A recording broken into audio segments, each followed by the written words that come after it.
Good afternoon, Mark. It's great to be back again in this podcasting business. I've been missing this opportunity to share with the audience some ideas that I have, concepts, some complaints, and some appreciations for my local community, Hot Springs, Arkansas, and yours are more global, Mm. more about the nation than Hot Springs. I've been here much longer than you, so I have more to say about Hot Springs than you've had time to Yep, opportunity to say.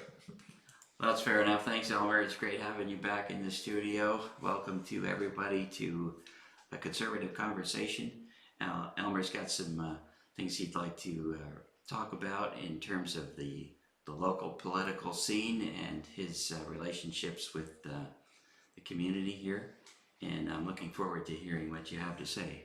I'm ready to begin at this time. I'm a member of the National Association for the Advancement of Colored People here in Hot Spring National Park, Arkansas. And as a result of that, for our organization to be effective, we study situations where we have complaints or suits in our various schools in the Garland County where I live.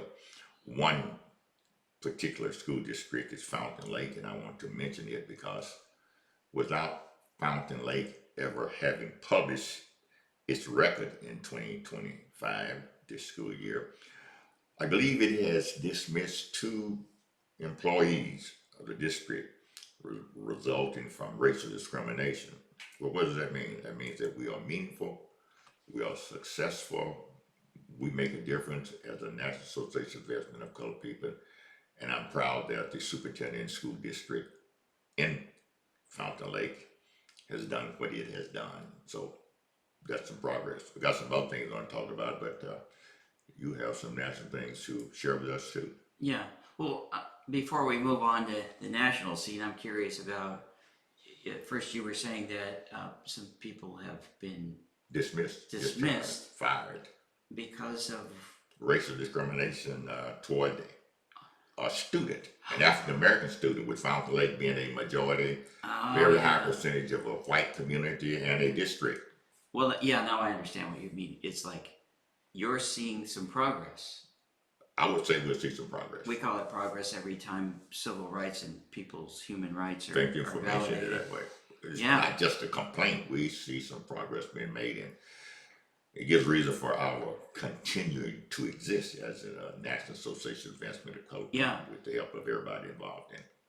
So, are we to understand then that uh, the reason that the school board took the action was because they were prompted to look into these matters from the NAACP? That is correct. Is And that it what you're was saying? at the suggestion, the recommendation of its attorney and board that these two employees not be in the district anymore because of the behavior that they had exercised. And we are proud of the record that took place there. However, we have more work to do. In the city of Hot Springs, where it so happened that my daughter is a member of the board of directors of the city of Hot Springs, and she served on the A&P commission. That's the commission where Steve Harrison is director, and he's been there a great while. I've been a factor in the city of Hot Springs, the A&P commission of Hot Springs, and What's that? A and P? that is the Arkansas Public Visitation and Service Commission, where we are responsible for the visitors that come to Hot Springs. Yeah. Advertising and promotion, I believe it would be called. He's going to soon be leaving, and I'm concerned about his replacement. And I have a statement that I'm going to make in the future about the replacement. I'm concerned about what kind of person that will replace him. He's been successful, very successful in advancing Hot Springs over the years, but we can even do better than we have done in the past. And that's my statement as my concern about the A&P Commission of City of Hot Springs. Yeah. Okay. We'll have a new director. Yeah, I understand. So the what do we call it now? A and P is A&P, the advertising and promotion. advertising and promotion. Yeah, if you don't advertise, you can't promote. Yeah, right. We need to be able to see what's going on in the world, and in our local community, and that's is it a government? That's private to the extent that the board of directors of the Advertising and Promotion Commission sets the salary and employ the commission, and the City of Hot Spring vote on the members of the board, and they're coming on and off, and some of them stay on there a very, very long time, and Mm-hmm. it should be a concern, and it is a concern of the community where the Advertising and Promotion Commission is located, because it's in the area of the black community, far away from where the commissioners live.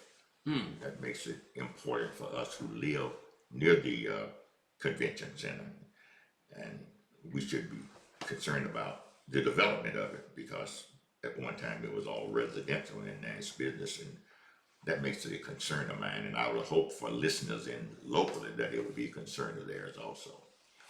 Yeah. You want to know who's going to be next in line as the director. So as how the often CEO. how often do people get replaced, and what's the next?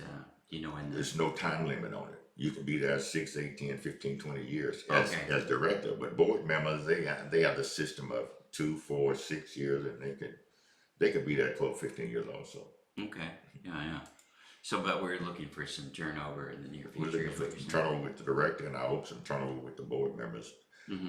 because we want to be heard in the local community. Again, the members of the commission don't live near the community where the commission meets, or where the convention center is, and All they right. don't know how we feel if we don't tell them. We're concerned about the preservation of our community and recognizing the history of our community from the convention center to Grand Avenue.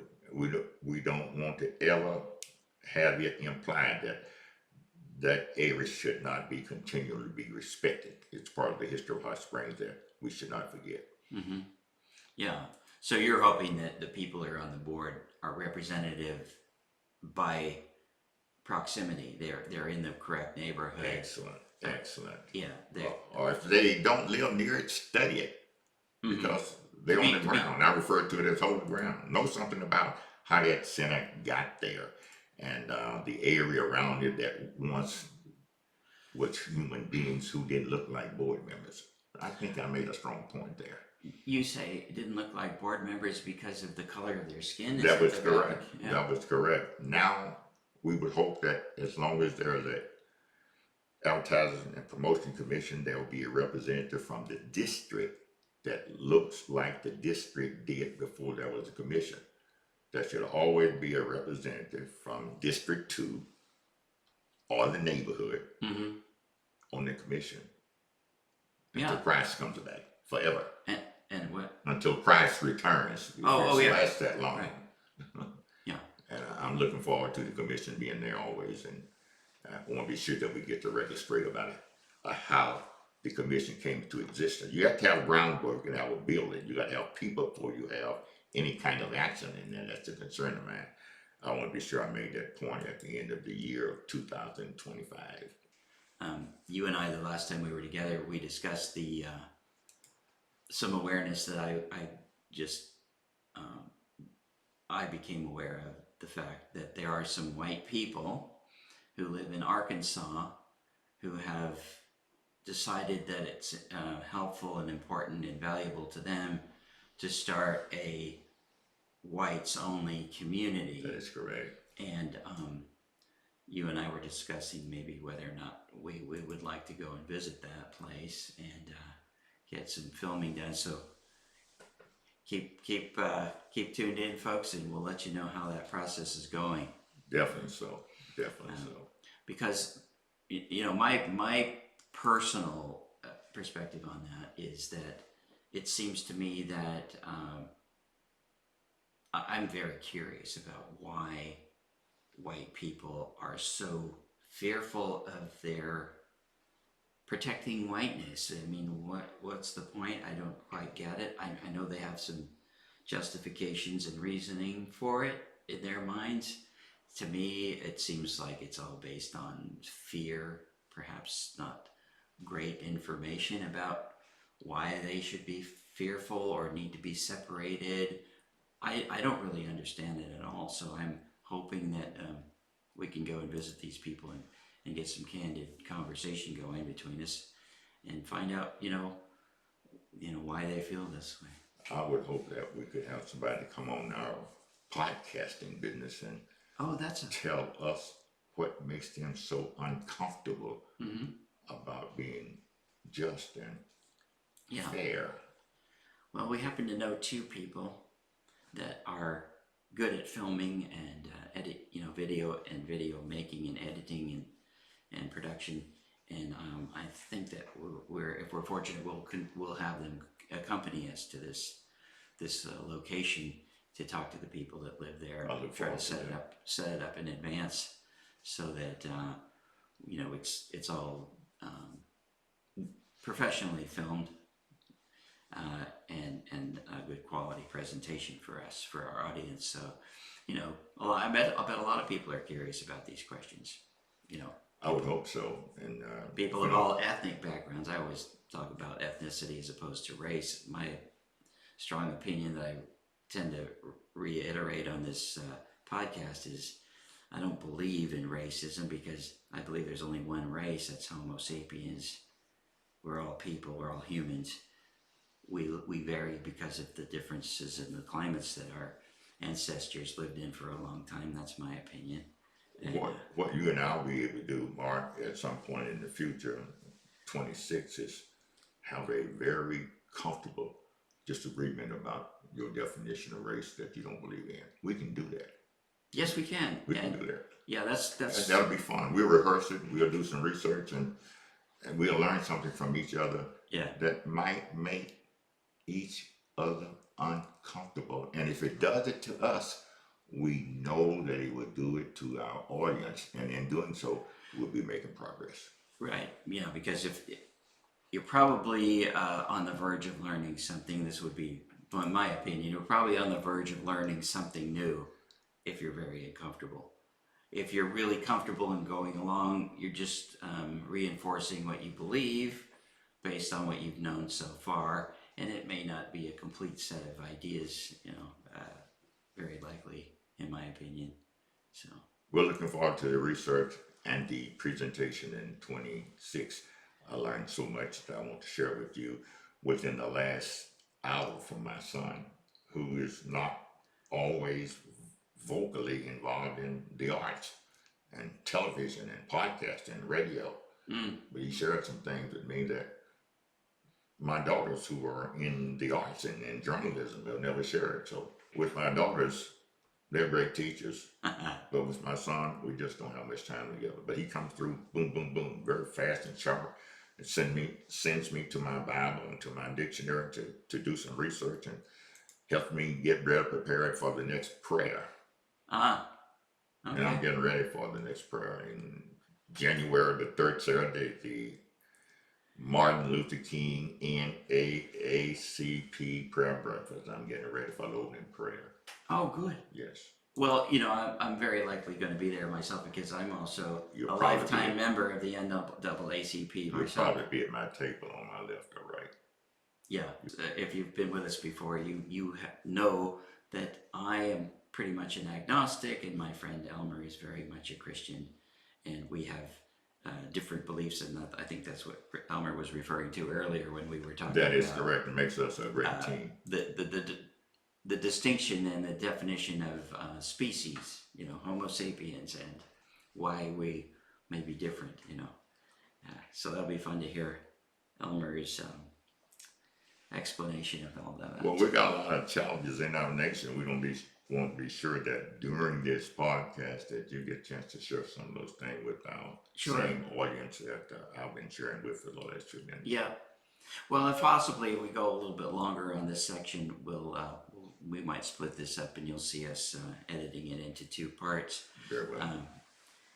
But do you have a few more things that you wanted to reference, I think, on your list? I have been on the radio, especially during the Christmas holidays, for many, many years. Oh. But I've been discouraged from being on the radio locally in Hot Springs in recent years since the last person who was manager or who was in charge of the station, he passed away, and so they have a new person there in Hot Spring. And I shared with him that I had a history of some points I'd like to make about the NAACP, and he shared with me that many in his audience didn't want to hear anything about that organization or the activities that involve our community. And if he continued it in the new position that he had on a local radio station here, that they would discontinue the advertising. So I haven't been on radio here in Hot Springs in the last 3 years. So his advertisers are using intimidation tactics against the local radio station, saying, we're going to withdraw our advertising if you bring on Elmer Beard, who's talking about The NAACP, Yeah. the progress that we are making, the facts that Ronald Baptist Church was bombed and burned the 22nd day of December 1963, which makes yesterday be the anniversary of it. And I believe 37 plus 20 is 57, and 5 would be 62 years ago. Wow. I think it should be mentioned.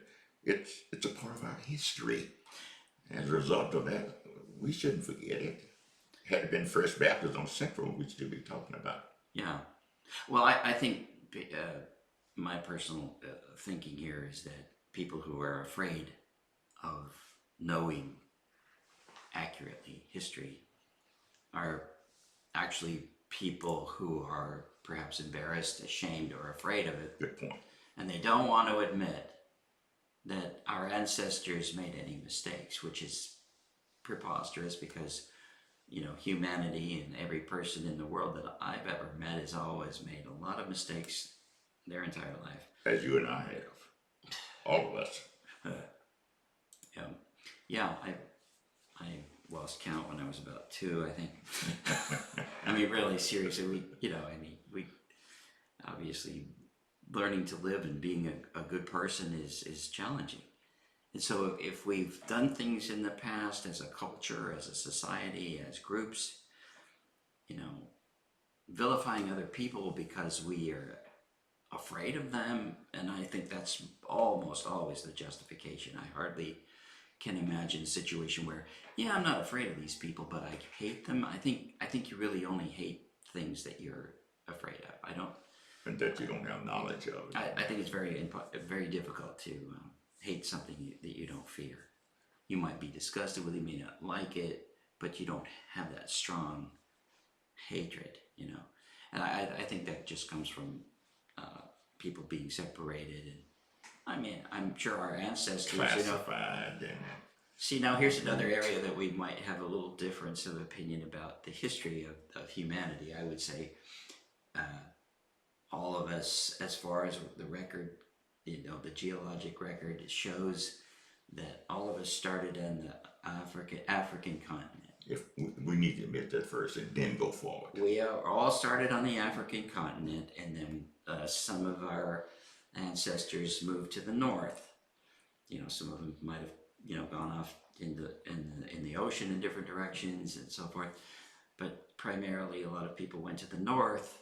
They lived there long enough to be actually differentiated. You know, I would talk about Homo sapiens, and I would talk about Neanderthal and the Denisovans, and they were 2 groups that started from Homo erectus basically, and then the Homo sapiens actually evolved in Africa. That is correct. Wait a Part of our history is correct. Now, Now be careful about this because you might be stepping on your own toes. The truth is the truth. Okay. And it should make us free. Okay. And freedom is very, very, very, very expensive. Even if it touches me. Yeah, I agree with you. So what I'm saying is that, you know, when the different groups still identified, you know, we have a lot of evidence of the Neanderthal having lived some 400,000 years in the European realm. They never existed in Africa. They evolved into Neanderthal after they got to the north. and they became a separate group.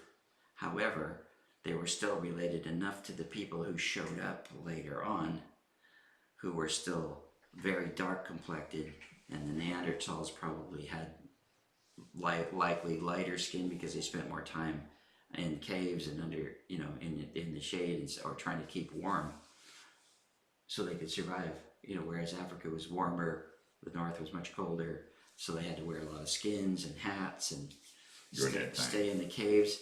So there was value in them becoming lighter complected. So that's the argument that a lot of people will make in the scientific community, I think. And then when the people showed up from Africa who hadn't been with that group, they were the Homo sapiens coming in, and then they got together and mated with the Neanderthal. And so most of us who didn't stay in Africa have some up to somewhere around 2% Neanderthal genes in our blood. We may want to share some records of our blood when we visit with this. I've got a copy of mine. Well, I believe it's called the DNA. Yeah. Yeah, and show what percentage that we are, what we're labeled. I have that around my birthday, and I share it with the audience. Huh.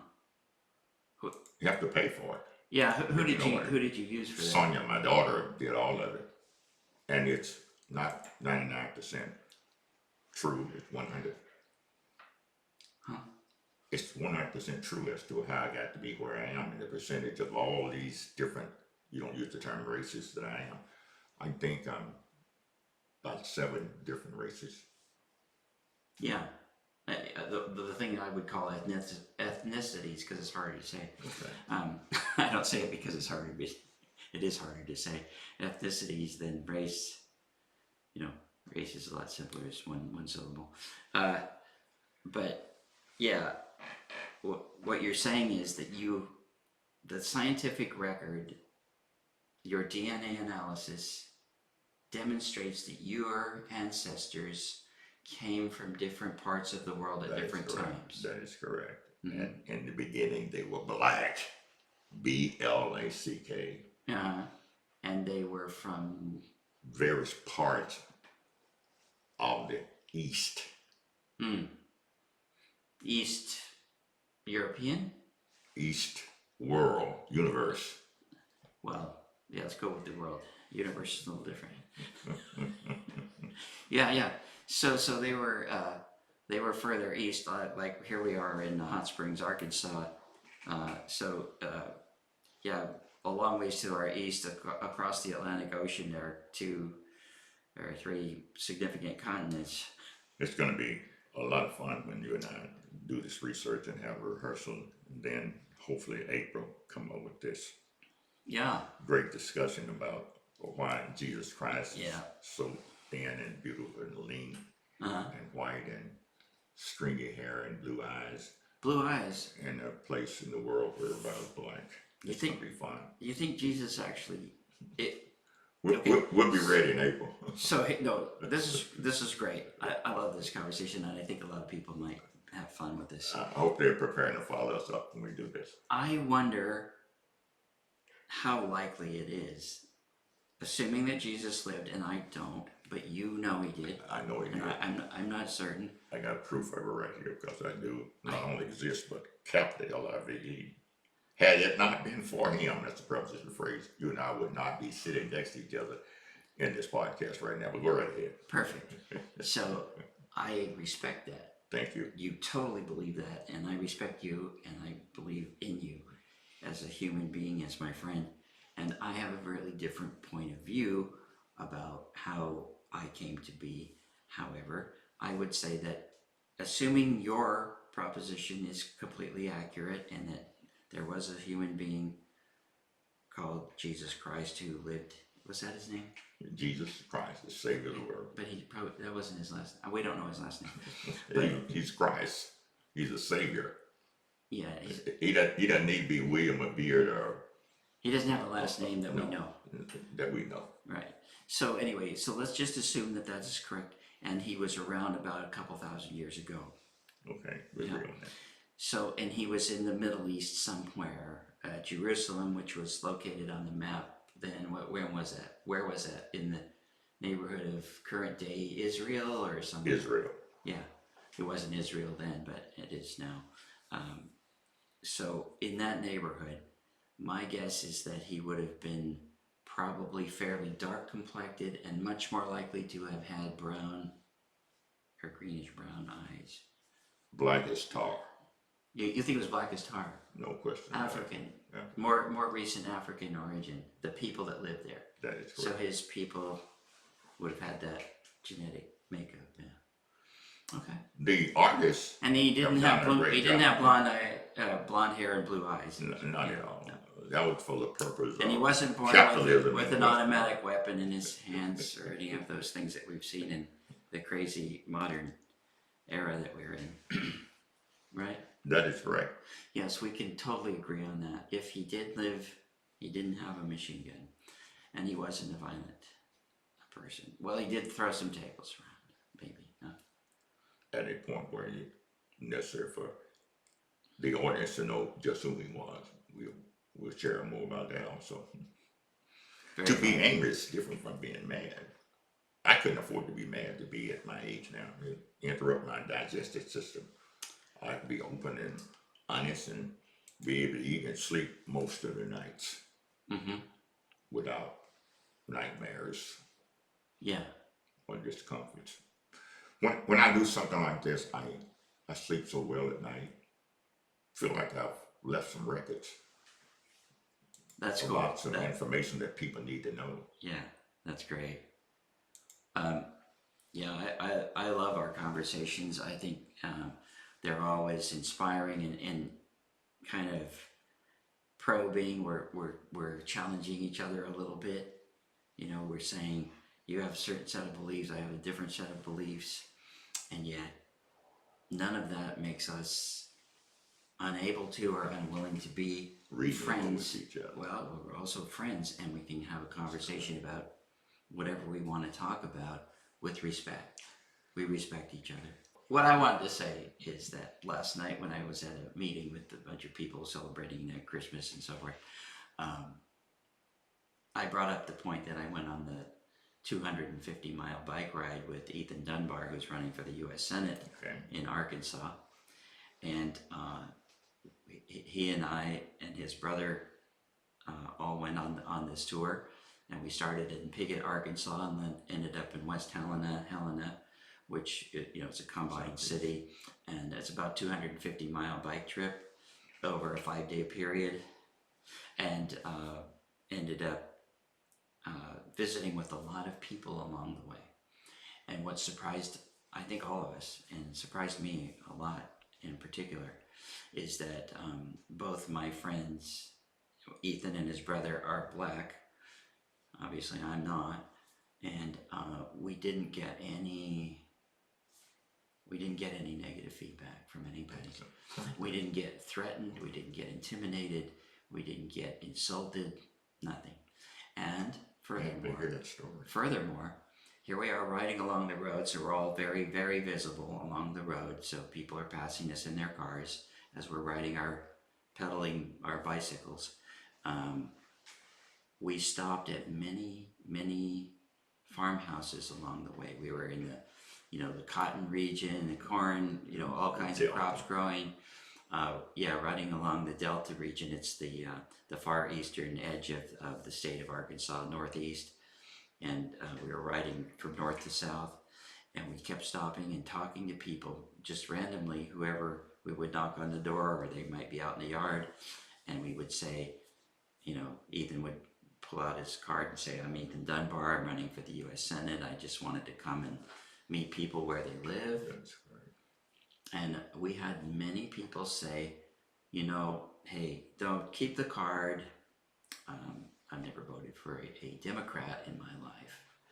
But 15 minutes later, after we were having a reasoned conversation, and I think important to note here, especially for my partner here, Elmer, was that people said, "Well, maybe I'll take that card." Okay. And they listened and they talked. But the important thing is that Ethan made very clear to them that he was a very Christian person, that he had his values were based on his beliefs, and that he believes in the rights of people. And they were talking about their economic conditions and the problems with farming and this and that. And they listened to Ethan's perspective on it, and they were very positive and positive towards him, and they were open and receptive to what he was having to say. And this is, to me, this is contrary to what we learn every day on the filtered news systems. Correct. They say, oh yeah, these people are terrible, whatever, depending on who you're listening to. And the truth of the matter is, that's not the way it is. 100% of the people we talked about, not 98.5, all of the people we talked to were respectful, polite, courteous, reasonable, even if we didn't agree. And I got to the point where I started saying to people, I'll bet, even though I know you vote differently than I do and you believe something different than I do, I would say I think we have 85% or more of what we believe in common. And every single person agreed with that. I would say that. None of them said, no, I doubt it. Or no, I don't think so, forget about it. They all said, yes, I think you're probably right. It was worth the 250 miles. And I'm telling you, man, we learned some stuff, and we talked to people from all walks of life, black, white, Oriental, Native American, South, Mexicans, all kinds of people, different age groups, different genders, what have you. And nobody was rude or insulting. Nobody was denigrating. And we talked to ministers, we talked to lay people, we talked to farm workers, farm owners. Poor people. That's right. Property owners. Very wealthy people in some cases, we talked to. And they were all having a conversation like we have, a conservative conversation. We talk about conservatism from our perspective here, between Elmer and I. It's one area that we very much agree on, I'd say, is that we believe in the Constitution. We believe in conserving the Constitution, the rule of law, the environment, civil rights, human rights, women's rights. That never changes with us. It's always, we agree on that. Yep. So it's pretty cool that we have that. Anything else? I think that probably takes care of the matters that involve race. I like to say to people in my audience that when you get to my age or many years before that, you should get your wheels ready, because I was studying that today and I thought I should make a point about it. Anytime we got to go to court, possibility everybody involved in is going to lose. You should get your wheels set. Thank you for reminding me, because I'm remiss in that. You have to follow up. You can't do it and then leave for 10 years and your life has changed all along. Or near Christmas Eve, or New Year's Eve, I started checking to see if everything is like I had a year ago. That's brilliant. We didn't come here to stay. That's the point I'm trying to make. Oh. Yeah, it's title of my book. We didn't come here to stay. We're going to leave. Yeah. So temporary visitors to the planet Earth. We'll pass those by. Yeah. Okay. Now, see, we can agree on that. We can agree on that. I appreciate it too. Yeah, man. Thanks for coming. It was great. Let's have some more days. Happy conservative conversation to everybody. Thanks for showing up. We'll see you next time.